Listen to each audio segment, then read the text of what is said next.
అందరికీ నమస్కారం అండి. ఈరోజు నేను చేయబోతున్న వీడియో ఏంటంటే, చాణక్య నీతి సూత్రాలు నుంచి చేయబోతున్నాను. అదేంటంటే, ఇక్కడ ఒక లైన్ ఇవ్వబడిందండి. నిప్పుల్లో కాలిస్తే కానీ ఇనుము మరొక ఇనుము ముక్కతో జత అవ్వదు. అవునండి. ఇక్కడ ఇనుము ముక్కతో జత అవ్వదు అనే దాన్ని మనం తీసుకునే కన్నా కూడా మన జీవితంతో అన్వయించుకోవడం చాలా అవసరం అండి. ఎందుకంటే ఇనుము చాలా గట్టిగా ఉంటుంది. జనరల్‌గా ఎవరు అంత సులువుగా దాన్ని వంచడం గానీ, లేదంటే దాన్ని దేనికైనా జత చేయడం కానీ కుదరదు. అంటే ఇనుమే కాదండి. ఏదైనా సరే లోహము వేడి చెయ్యందే ఇంకొక లోహానికి లేదా తన ఒకటే అయినా ఇంకొక ముక్కకి గానీ జత చేయడం కుదరని పని.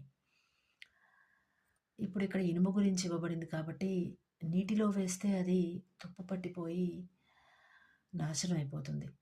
అలాగని అలా వదిలేసినా కూడా ఉపయోగపడదు. నీటిలో లేకపోయినా బయటే ఉన్నా కూడా తుప్పి పట్టిపోతుంది. ఎందుకంటే ఆహ్, బయట నేచర్‌లో కూడా కొంచెం తేమ ఉంటుంది కాబట్టి ఇక అలా అలా పాడైపోతుంది కొన్నాళ్ళకి. కానీ ఇంకొక ముక్కతో జత జరగాలంటే గనక వేడి చేసి తీరాలి. అంటే ఆహ్, దానికి ఒక వేడిని ఇది చేస్తే తప్ప వేడితో జత చేస్తే తప్ప అది ఇంకొక ముక్కతో కలవదు. ఇప్పుడు బంగారం ఉందనుకోండి, అది కూడా అంతే. బంగారం మెరుపుని ఎవ్వరూ తగ్గించలేరు.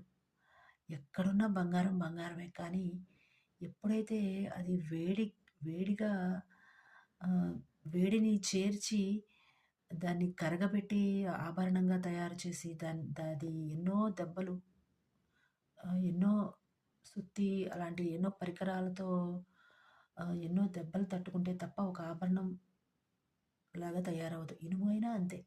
ఏదైనా ఒక పనిముట్టు కావాలంటే గనక ఇనుముని వేడి చేస్తూ ఎన్నో సుత్తితో అలా ఇంకా రకరకాల వాటిలతో ఎన్నో దెబ్బలు పడితే తప్ప ఆ ఒక వస్తువు తయారవ్వదు. ఒక పనిముట్టు తయారవ్వదు. అట్లాగా ఇప్పుడు ఒక పనిముట్టు అవ్వాలి అంటే గనక వేడి చేసి తీరాలి. వేడి అంటే కనుక ఇంకేంటో కాదండి. ఆహ్, దానికి మనం ఇస్తున్న ఒక రూపం అన్నమాట.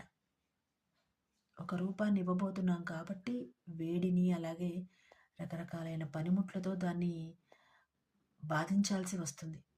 అంటే ఎన్నో దెబ్బలు